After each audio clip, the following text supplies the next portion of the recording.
എസെക്കേൽ പ്രവാചകന്റെ പുസ്തകത്തിൽ നിന്നുള്ള വായന 42-ാം അധ്യായം 1 മുതൽ 20 വരെയുള്ള തിരുവചനങ്ങൾ.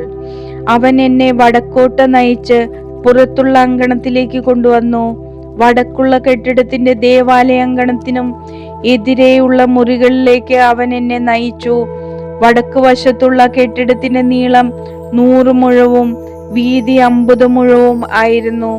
അകത്തെ അങ്കണത്തിന്റെ 20 മുഴത്തിനടുത്ത് പുറത്തെ അങ്കണത്തിലെ കൽത്തളത്തിനഭിമുഖമായി 3 നിലകളിലായി നടപ്പുരകൾ ഉണ്ടായിരുന്നു. മുറികൾക്ക് മുമ്പിൽ അകത്തേക്ക് 10 മുഴം വീതിയും 100 മുഴം നീളവും ഉണ്ടായിരുന്നു മുള്ള ഒരു പാതയുണ്ടായിരുന്നു. അതിന്റെ വാതിലുകൾ വടക്കോട്ടായിരുന്നു. നടപ്പുരകൾക്ക് താഴെയും മധ്യത്തിലുമുള്ള മുറികളിൽ നിന്ന് എടുത്തതിനേക്കാൾ കൂടുതൽ സ്ഥലം നടപ്പുരകൾക്ക് മുകളിലെ മുറികളിൽ നിന്ന് എടുത്തിരുന്നതിനാൽ അവ കൂടുതൽ ഇടുങ്ങിയതായിരുന്നു. അവ 3 തട്ടായി നിലകൊണ്ട് ബാഹ്യാങ്കണത്തിലേതുപോലെ തൂണുകൾ അവയ്ക്കില്ലായിരുന്നു. അതുകൊണ്ട് മുകളിലത്തെ മുറികൾക്ക് താഴത്തെയും മധ്യത്തിലെയും മുറികളേക്കാൾ വീതി കുറഞ്ഞത്. മുറികൾക്ക് സമാന്തരമായി എതിരെയുള്ള ബാഹ്യാങ്കണത്തിന് നേരെ 50 മുഴം നീളത്തിൽ ഒരു ഭിത്തി ഉണ്ടായിരുന്നു. ദേവാലയത്തിന് എതിരെയുള്ള മുറികളുടെ നീളം 100 മുഴം ആയിരുന്നെങ്കിൽ ബാഹ്യാങ്കണത്തിലുള്ളവയുടേത് 50 മുഴമായിരുന്നു.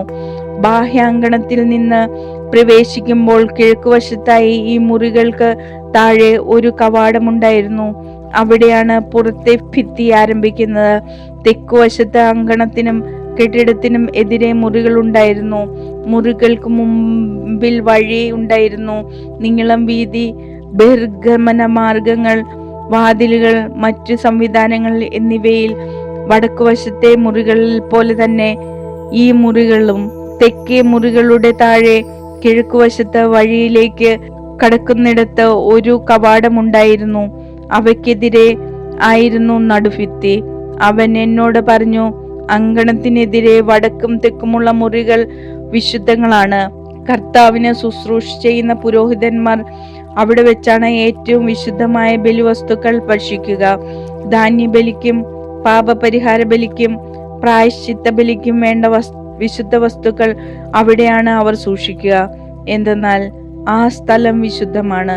പുരോഹിതന്മാർ വിശുദ്ധ സ്ഥലത്ത് പ്രവേശിച്ചാൽ പിന്നെ ശുശ്രൂഷയ്ക്ക് ഉപയോഗിക്കുന്ന വസ്ത്രങ്ങൾ ഇവിടെ മാറ്റിവെച്ചിട്ടേ പുറത്തെ അങ്കണത്തിലേക്ക് പോകാവൂ. എന്തെന്നാൽ അവ വിശുദ്ധങ്ങളാണ്. വേറെ വസ്ത്രങ്ങൾ ധരിച്ചിട്ടേ അവർ ജനത്തിനു വേണ്ടി നിശ്ചയിച്ചിരിക്കുന്ന സ്ഥലത്തേക്ക് പോകാവൂ. ദേവാലയത്തിന്റെ ഉൾഭാഗം അളന്നു കഴിഞ്ഞപ്പോൾ അവൻ എന്നെ കിഴക്കേ വാതിലിലൂടെ പുറത്തേക്ക് നയിച്ചിട്ട് ചുറ്റുമുള്ള സ്ഥലം അളന്നു. അവൻ അളവ് ദണ്ഡുകൊണ്ട് കിഴക്ക് ഭാഗം അളന്നു 500 മുഴം. അവൻ തിരിഞ്ഞ വടക്ക് ഭാഗം അളന്നു, അതും 500 മുഴം.